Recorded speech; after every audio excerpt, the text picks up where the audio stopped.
जय माता दी भक्तों। आज चैत्र नवरात्रि के 7वें दिन सुने श्री दुर्गा सप्तशती पाठ अध्याय 12 और 13। श्री दुर्गा सप्तशती पाठ अध्याय 12 अध्याय में रसपान करेंगे देवी के चरित्रों के पाठ का महात्म्य। देवी बोली, देवताओं, जो पुरुष इन स्रोतों द्वारा एकाग्रचित होकर मेरी स्तुति करेगा उसके संपूर्ण कष्टों को निस्संदेह हर लूंगी। मधु केटप के नाश, महिषासुर के वध और शुंभ निशुंभ के वध की जो मनुष्य कथा कहेंगे, मेरे महात्म्य को अष्टमी, चतुर्दशी व नवमी के दिन एकाग्रचित से भक्ति पूर्वक सुनेंगे, उनके कभी कोई पाप न रहेगा। पाप से उत्पन्न हुई विपत्ति भी उनको न सताएगी। उनके घर में दरिद्रता न होगी और न ही उनको प्रियजनों का विरोधी होगा। उनको किसी प्रकार का भय न होगा। इसलिए प्रत्येक मनुष्य को भक्ति पूर्वक मेरे इस कल्याण कारण महात्म्य को सदा पढ़ना और सुनना चाहिए। मेरा यह महात्म्य महामारी से उत्पन्न हुई संपूर्ण उपद्रव को व 3 प्रकार के उत्पातों को शांत कर देता है। जिस घर व मंदिर में या जिस स्थान पर मेरा यह स्रोत विधि पूर्वक पढ़ा जाता है, उस स्थान को मैं कभी भी त्याग नहीं करती और वहाँ सदा ही मेरा निवास रहता है। बलिदान, पूजा, होम तथा महाउत्सवों में मेरा यह चरित्र उच्चारण करना तथा सुनना चाहिए। ऐसा हवन या पूजन मनुष्य चाहे जानकर या बिना जाने करे, मैं उसे तुरंत ग्रहण कर लेती हूँ। और शरद काल प्रत्येक वर्ष जो महापूजा की जाती है, उसमें मनुष्य भक्ति पूर्वक मेरा यह महात्म्य सुनकर सब विपत्तियों से छूट जाता है और धन, धान्य तथा पुत्र आदि से संपन्न हो जाता है। मेरे इस महात्म्य व कथाओं इत्यादि को सुनकर मनुष्य युद्ध में निर्भय हो जाता है और महात्म्य के श्रवण करने वाले के शत्रु नष्ट हो जाते हैं तथा कल्याण की प्राप्ति होती है और उनका कुल आनंदित हो जाता है। सब कष्ट शांत हो जाते हैं तथा भयंकर स्वप्न दिखाई देना तथा घरेलू दुख इत्यादि सब मिट जाते हैं। बाल ग्रहों में ग्रसित बालकों के लिए यह मेरा महात्म्य परम शांति का देने वाला है। मनुष्यों में फूट पड़ने पर यह भली भांति मित्रता करवाने वाला है।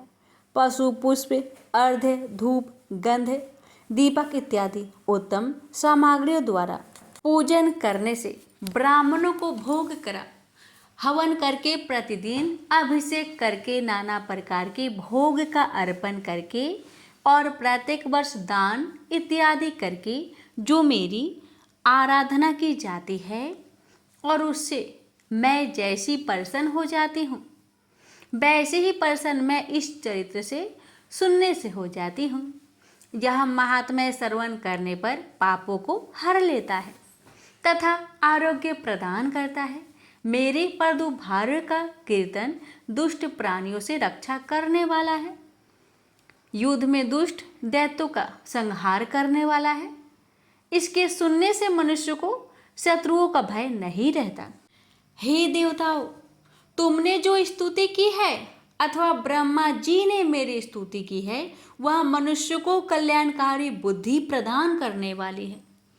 वन में, सूने मार्ग में अथवा दावानल से घिरे जाने पर, वन में चोरों से घिरा हुआ या शत्रुओं द्वारा पकड़ा हुआ अथवा जंगल में सिंहों से, व्याघ्रों से या जंगली हाथियों द्वारा पीछा किया हुआ, राजा के क्रोध हो जाने पर मारे जाने की, समुद्र में नाव के डगमगाने पर, भयंकर युद्ध में फंसा हुआ होने पर, किसी प्रकार की पीड़ा से पीड़ित, घोर बाधाओं से दुखी हुआ मनुष्य मेरे इस चरित्र को स्मरण करने से संकट से मुक्त हो जाता है। मेरे प्रभाव से सिंह, चोर या शत्रु इत्यादि दूर भाग जाते हैं और पास नहीं आते। महर्षि ने कहा, प्रचंड पराक्रम वाली भगवती चंडिका योग कहने के पश्चात सब देवताओं के देखते ही देखते अंतर्ध्यान हो गई और संपूर्ण देवता अपने शत्रुओं के मारे जाने पर पहले की तरह यज्ञ भाग का उपभोग करने लगे और उनको अपने अधिकार फिर से प्राप्त हो गए तथा युद्ध में देवताओं के शत्रुओं शुंभ व निशुंभ के देवी के हाथों मारे जाने पर बाकी बचे हुए राक्षस पाताल को चले गए। हे राजन, इस प्रकार भगवती अंबिका नित्य होती हुई बार बार प्रकट होकर इस जगत का पालन करती है, इसको मोहित करती है, जन्म देती है और प्रार्थना करने पर समृद्धि प्रदान करती है। हे राजन, भगवती ही महाप्रलय के समय महामारी का रूप धारण करती है और वही संपूर्ण ब्रह्मांड में व्याप्त है और वही भगवती समय समय पर महाकाली तथा महामारी का रूप बनाती है और स्वयं अनजन्मा होती हुई सृष्टि के रूप में प्रकट होती है। वह सनातन देवी प्राणियों का पालन करती है और वही मनुष्य के अभ्युदय के समय घर में लक्ष्मी का रूप बनाकर स्थित हो जाती है तथा अभाव के समय दरिद्रता बनकर विनाश का कारण बन जाती है। पुष्प, धूप और गंध आदि से पूजन करके उसकी स्तुति करने से वह धन पुत्र देती है और धर्म में शत्रु बुद्धि प्रदान करती है। प्रेम से बोलिए जय माता दी। माता रानी आप सभी भक्तों पर अपनी कृपा सदा सर्वदा बनाए रखे। श्री दुर्गा सप्तशती पाठ अध्याय 13। इस अध्याय में सुनिए राजा सूरथ और वैश्य को देवी का वरदान की कथा। महर्षि मेधा ने कहा, राजन, इस प्रकार देवी के उत्तम महात्म्य का वर्णन मैंने तुमको सुनाया। जगत को धारण करने वाली इस देवी का ऐसा ही प्रभाव है। वही देवी ज्ञान को देने वाली है और भगवान विष्णु की इस माया के प्रभाव से तुम और यह वैश्य तथा अन्य विवेकी जन मोहित होते हैं और भविष्य में मोहित होंगे। हे राजन, तुम इसी परमेश्वरी की शरण में जाओ। यही भगवती आराधना करने पर मनुष्य को भोग, स्वर्ग तथा मोक्ष प्रदान करती है।